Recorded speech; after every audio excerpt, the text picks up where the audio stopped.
Alors, concernant les valeurs.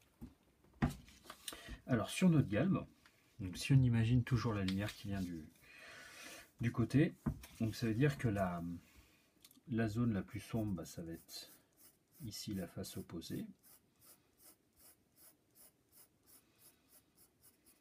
Et puis ensuite, ce qu'il va falloir montrer, c'est que en partie supérieure, eh ben, la lumière, eh ben, elle tourne un peu comme si elle était sur un cylindre qu'on a vu précédemment.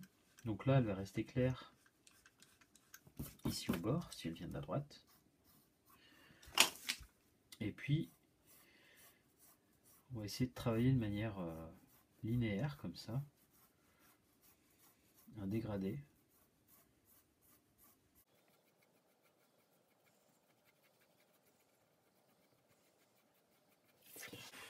Pour bien faire comprendre bah, le fait que la lumière ici tourne. Là, je peux accentuer un peu de ce côté.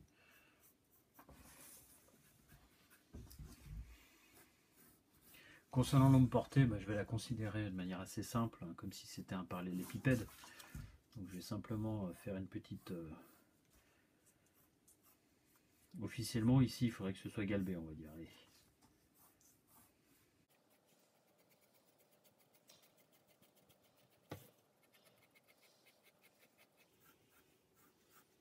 Et je densifie un peu.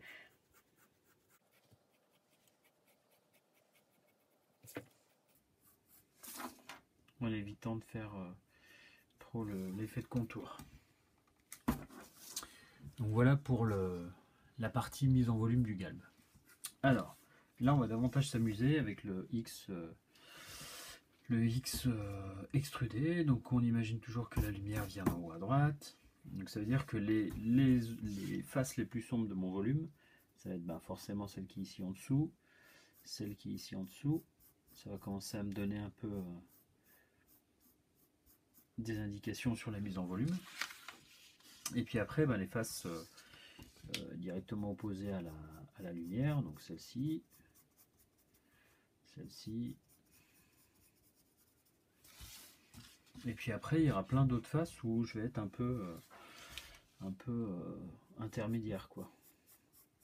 Donc là, pareil, je suis sans doute dans l'ombre de l'aile du X ici. Donc je peux griser de manière un peu homogène. Et puis je peux ensuite accentuer davantage. Essayer d'imaginer, on va dire, l'ombre portée du X sur lui-même. Sans la calculer, hein, vraiment c'est au bon sens et en faisant confiance à son œil.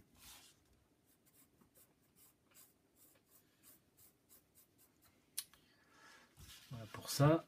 Et ce que je peux faire, alors là je suis peut-être allé un peu loin, comme ça me permet de... Ici j'imagine que c'est cette arête qui se projette ici. Hop, je réallège.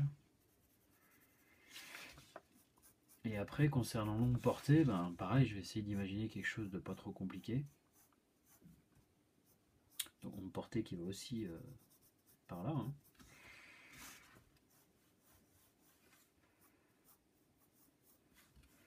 Je vais rester très très sobre avec une forme comme ça qu'on va présumer être issue du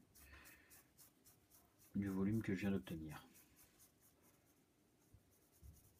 Dans les faits, ce serait plus complexe, mais l'idée c'est de donner l'illusion, pas forcément d'être dans le calcul scientifique de mon ombre portée. Et puis normalement ici aussi, cette face devrait être légèrement, on va dire légèrement grisée. Sachant que c'est vraiment les faces supérieures qui seront les plus lumineuses. Et donc je peux là, au contraire, alléger mes contours.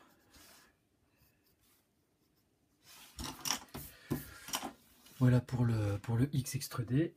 Je peux froncer les sourcils, les cils, pour voir si je comprends mon volume et éventuellement ajuster mes valeurs. Je reviens à ma forme de révolution. toujours avec ma lumière plutôt latérale, ça veut dire que là, je vais essayer de trouver une zone de sombre. Alors là, je vais essayer de travailler mes valeurs en suivant mon profil, celui que j'ai dessiné tout à l'heure et que j'ai fait tourner. C'est-à-dire qu'ici, là, je suis concave, ici, je suis convexe. Et je vais essayer de suivre ce profil. Donc là, j'imagine que ma zone d'ombre va être par là, ma zone la plus sombre va être par là. Vous vous souvenez, le plus sombre, c'est pas au bord, il s'arrête juste avant. Ça donne un peu plus de réalisme. Après, de nouveau, je me rééclaircis légèrement quand j'arrive au bord. Donc la même chose ici. Alors, j'ai une mine de plomb qui est pas très très grasse. Enfin, une mine tout court qui est pas très très grasse. Et puis, ma zone de clarté va être un peu à l'opposé de ma zone d'ombre. Donc pareil, à peu près ici, mais de nouveau, sur le bord, elle va de nouveau légèrement s'assombrir.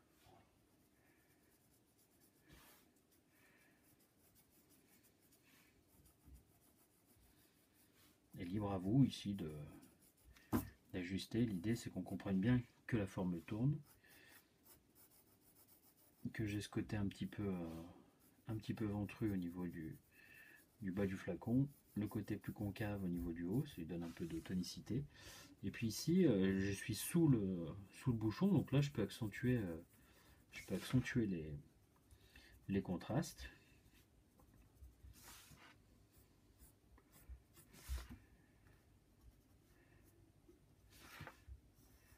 En dessous, pareil, je peux accentuer mon tracé, alors que à l'opposé, sur le côté ici, l'endroit où c'est le plus clair, hop, je garde quelque chose de léger. Alors concernant l'ombre portée, en fait, je vais essayer de dessiner, on va dire, une sorte de forme de flacon, mais aplati au sol. Je vais partir d'une grande ellipse ici. Encore une fois, on n'est pas dans la science, on est plus dans l'impression. Je vais essayer d'imaginer, pareil, le bout de mon capuchon ici un peu écrasé. En faisant démarrer mon ombre portée ici légèrement dessous.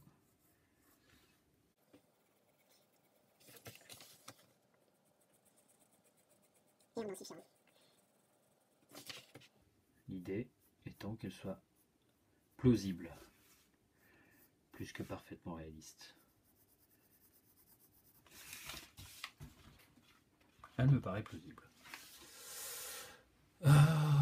Alors, concernant notre sphère, puisque tout est dans la gestion des valeurs. Alors, concernant l'ombre portée de la sphère, je vais faire une ellipse. Simplement, je vais la faire démarrer, parce qu'en fait, l'ombre se crée sous le volume, puisqu'on a un volume qui a un point de contact très très très très faible au niveau de son support. Donc je peux faire commencer mon ombre portée, qui a la forme d'une ellipse, légèrement décentrée, puisque la lumière vient de la droite.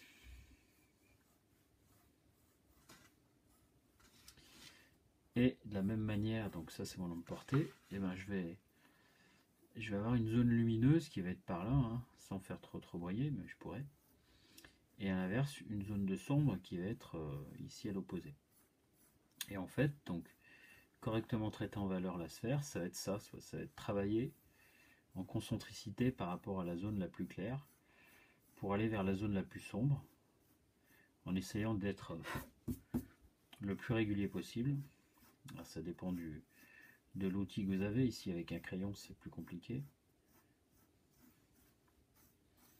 Et en essayant d'éviter autant que faire se peut ce que j'appelle l'effet poil, qui est en train de se créer un peu là.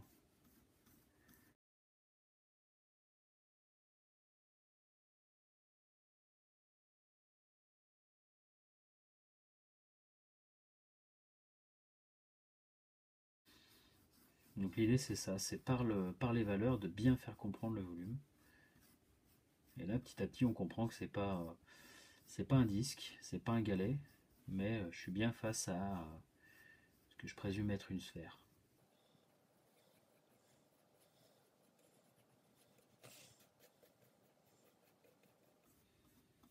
Donc là, dans la zone d'ombre, je peux accentuer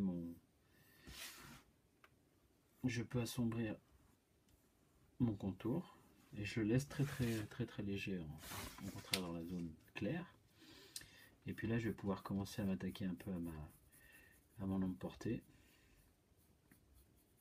Pareil que je vais essayer de nuancer. Donc plus sombre vers la zone de contact et puis en s'allégeant, en s'éloignant du volume. Pour rappel, un nuancé, c'est vraiment augmenter le nombre de gris différents entre votre zone la plus sombre et votre zone la plus claire.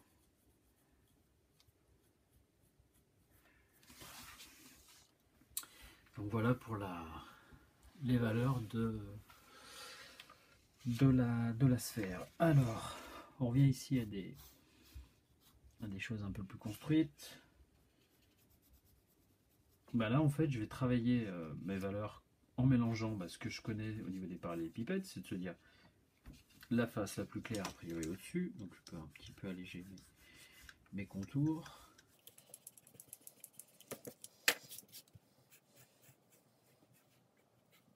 La face la plus sombre à l'opposé de ma zone lumineuse.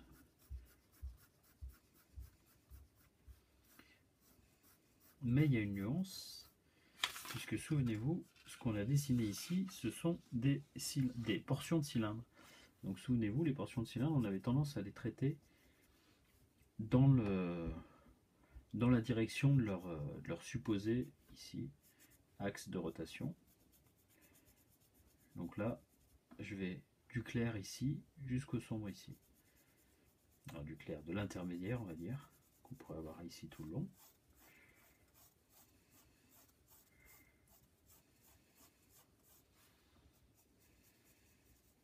Et là, de nouveau, je travaille en concentricité avec mes supposés axes de rotation de mon cylindre. Donc là, je peux traiter mon contour de manière un peu plus accentuée, puisqu'il est dans l'ombre.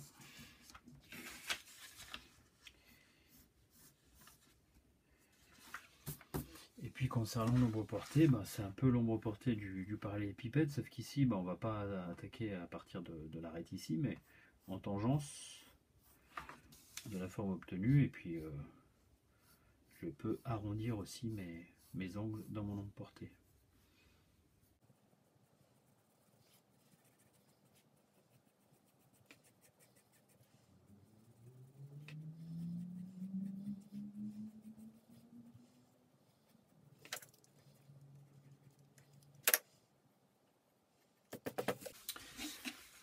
Voilà pour l'ombre portée du smartphone. Alors, ensuite, alors ici, je pense qu'on a fait un peu là, de manière plus synthétique et de manière plus précise, on voit mieux ce qui se passe. On va pas faire les ombres portées, on va simplement à chaque fois se dire ici, à l'opposé de la zone de lumière, j'ai ma face la plus sombre.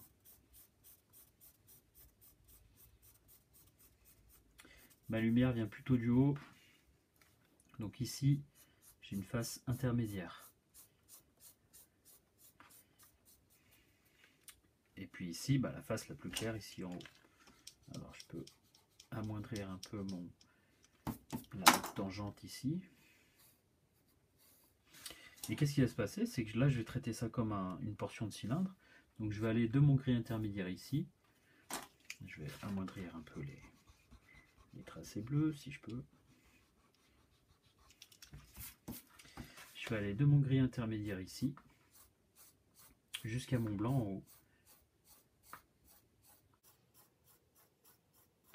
En essayant d'être assez régulier.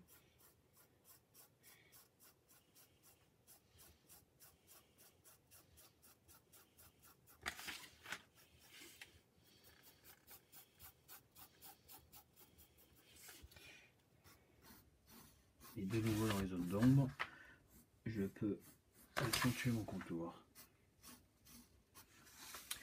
Voilà pour le premier arrondi. Donc le second, c'est un peu pareil, sauf que là, j'ai plus que ce plan qui est vraiment sombre.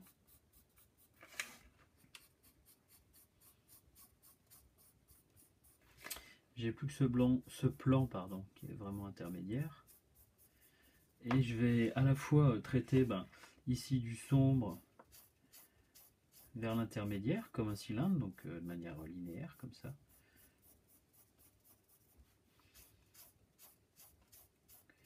Sur cet axe vertical.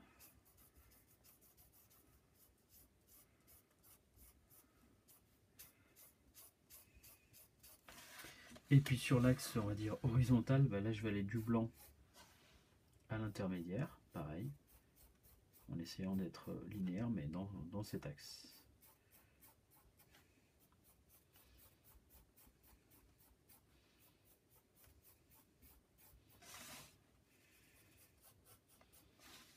Je peux accentuer un peu les arêtes du bas.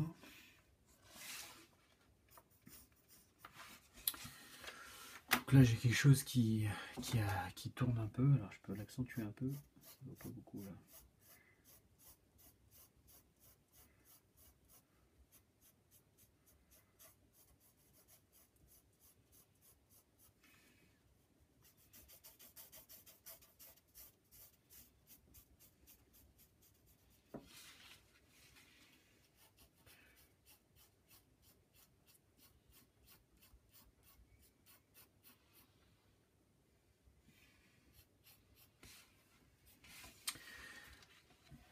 Et puis donc le troisième, où là ça tourne dans tous les sens. Donc en gros je vais avoir ma nuance que j'obtiens ici, je vais l'avoir que dans ce petit carré là.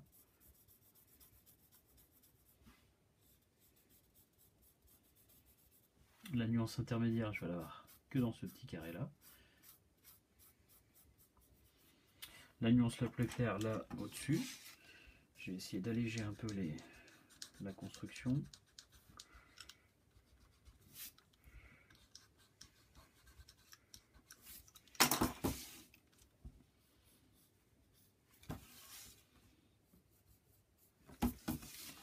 Et puis donc entre chaque zone de valeur, un essai de transition. Alors, si je traite ici que les portions de quart de cylindre, hein. Donc là une transition entre de l'intermédiaire et du sombre. Ici entre l'intermédiaire et du blanc.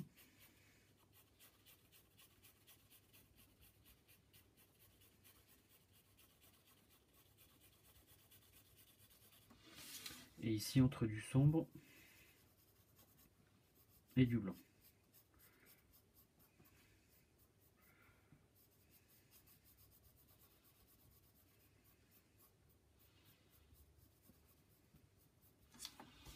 Et là, qu'est-ce qui se passe? En fait, c'est un peu tout à la fois. Là, je vais retrouver, on va dire, mon quart de demi-sphère. Donc un endroit où les valeurs ont tendance à se mélanger un peu. Et le fameux coin de valise qui lui a tendance à choper la lumière, ce qui explique qu'ici on aura sans doute un petit point un peu plus lumineux. Voilà, quand on évoque la notion de nuance, on est vraiment dans un bel exercice justement de qualité, de richesse des nuances.